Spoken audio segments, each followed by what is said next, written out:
What looks easy peasy lemon squeezy but is actually difficult lemon difficult. Digging. Anytime it's shown in movies or TV it looks easy AF, but the second you have to grab a shovel and break dirt. Blair. Here, just let me dig up this 6-foot deep grave with a shovel. And Lieutenant. 20 minutes later and GT. Welp, all done. The Walking Dead is so guilty of this. They would have been overburying their dead by season 2. A basic physical exam at the doctor. Looks like a simple, look at the throat, listen to the chest, yup they have a heart all right. When in actuality doctors spend thousands of hours practicing it so that when you come in with the murmur or funny-looking kid syndrome, they can recognize it immediately. And yes, there are entire class sections on how to respectfully ask your patient to turn their head and cough as you push on their balls. And GT. And yes, there are entire class sections on how to respectfully ask your patient to turn their head and cough as you push on their balls. I swear this isn't what it looks like. He's helping me study for a test. As the wife of a doctor, I can attest that I have spent a fair amount of time being the dummy test patient of various physical exams.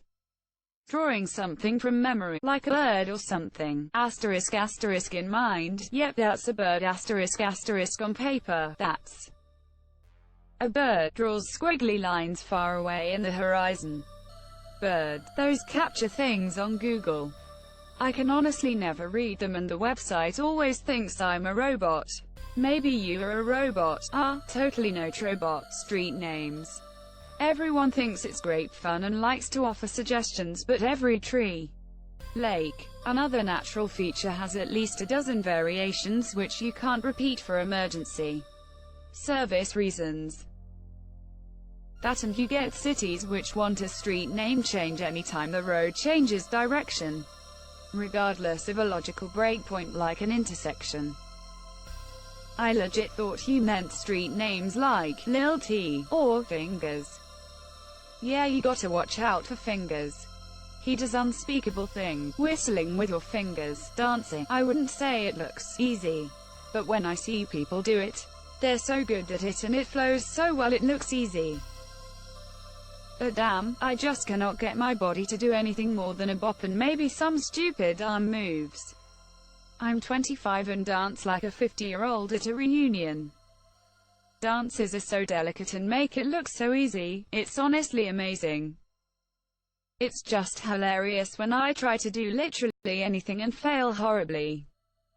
All smoke and mirrors, friends. As a dance teacher, I can tell you confidently that it feels absolutely silly until you just start to sell it. 90% confidence, 10% squats. Having fun is step number 1. Fake it till you make it. Natural makeup. More work than regular makeup. TBH, this reminds me of a video I watched of a visual effects artist explaining his job. If no one notices your work on the footage, you've done your job well. It's only when you mess up do people notice. This is painfully true for a lot of jobs. When nobody notices, it means you did an excellent job, but no one will give you credit because they aren't even aware there is credit due. But the moment you slightly fuck up, you're the worst person in your profession. Flying remote-controlled helicopters. It looks so effortless when watching seasoned flyers, but in reality it's like balancing a marble on an upturned bowl. I'll never forget the time I went out and bought a decently priced helicopter. 5 minutes into setting it up, I didn't even get it 3 feet off the floor before I smashed it into a chair, destroying the rotor blades.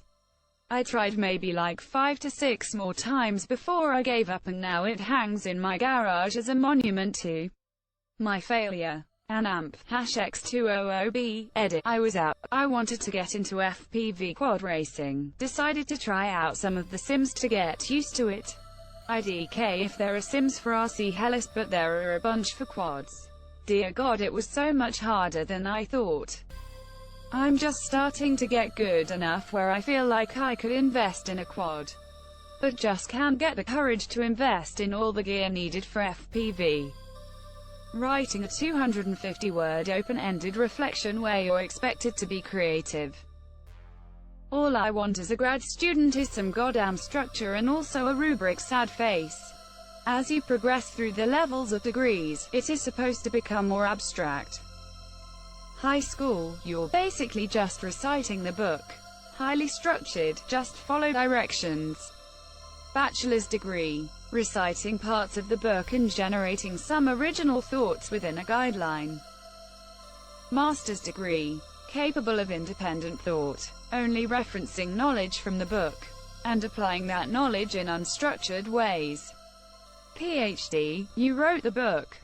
Beekeeping, you see videos of these old dudes in their veils and beekeeping suits and it makes it seem so relaxing and easy. Turns out that bees aren't so good at finding enough food on their own and they can get sick really easy, and in the winter they can mold. Have you ever seen moldy bees? Sometimes they're not even dead. It's still worth it though. And GT, have you ever seen moldy bees? Sometimes they're not even dead.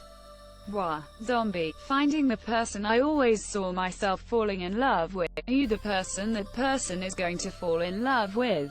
Edit. Thank you for all the awards. I'm a little shocked and saddened at the amount of people who took this comment negatively, even calling it toxic. Everyone deserves to be loved, and self-reflection is not bad. Don't just look for the right one. Be someone else's right one.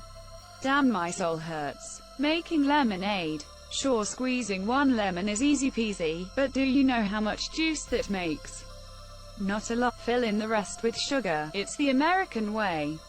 Or just use country time lemonade. There's nothing close to a lemon in it.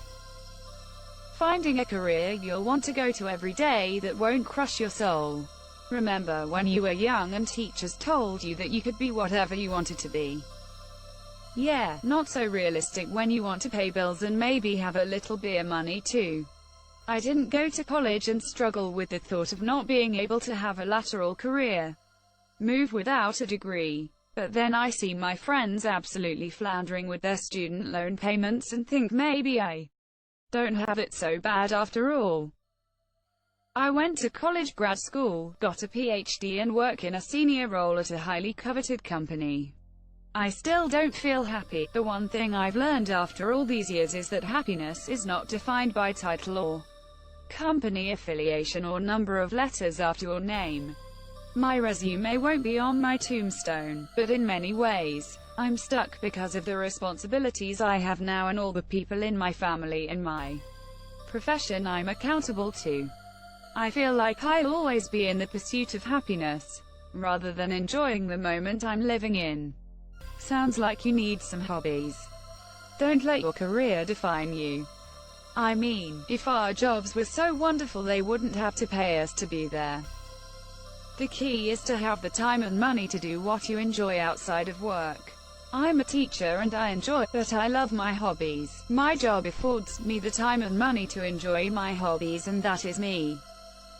Like, I teach, but I also hike and camp and paint and read and play board and video games and hang with my family and my pups. I use a wheelchair and people usually don't believe me when I say that getting around can be difficult, because many of them think that pushing a wheelchair is easy. The thing is, when you use a wheelchair all day and it is basically your only means of transportation, it looks more natural. This becomes a problem when I point out accessibility problems. They often don't believe me because they see how I can navigate and assume that it's easy, just because, make it look easy. And your arms gotta be ripped by now. My arms went from flab to fab in the first 2 months, so I had to use my wheelchair. On the downside, my legs did the opposite, folding fitted sheets. I've watched instructional videos that make it look so easy, but I always just end up with the crumpled up mess. And that's how it gets put away. The most common type of ghost is the one in a white sheet with waving arms. These are the spirits of people who died while trying to fold a fitted sheet. hanging out with friends during that. I'm not at school, but I'm still dependent on my family. Period. Where you have spare time but have no way of getting anywhere. Maintaining friendships from high school, college after you graduate. People get so busy with work and starting their own families that friendships get put on the back burner. You stop talking to someone for a few months. Then it suddenly hits you that you're no longer friends with the person. Reach back out though. Everyone understands, and I've rekindled and kept in touch intermittently with so many amazing people. Yes, we're not best friends who talk every day, but if shit went down I could give them a call, and when we do get together it's a great time. My best friend from elementary school reached out after 20 years of going our own way. It's remarkable how much we both still have in common. Changing habits is hard. People tend to mistake simple things for being easy. Well said, and very true with weight loss. It's simple, but dang it ain't easy. Actually doing things. In theory it's simple. Just do the thing. In reality I procrastinate until I hate myself. Self-discipline is the single hardest skill to master in this world that makes it so easy to just not. The 4 laundry baskets full of clean clothes sitting in my bedroom would agree with you. Fuck you duvet covers. Fuck you edit. Holy crap, I thought it was just me that had problems with them, monsieur. RIP inbox, and massive thanks for the gold and silver smiley face.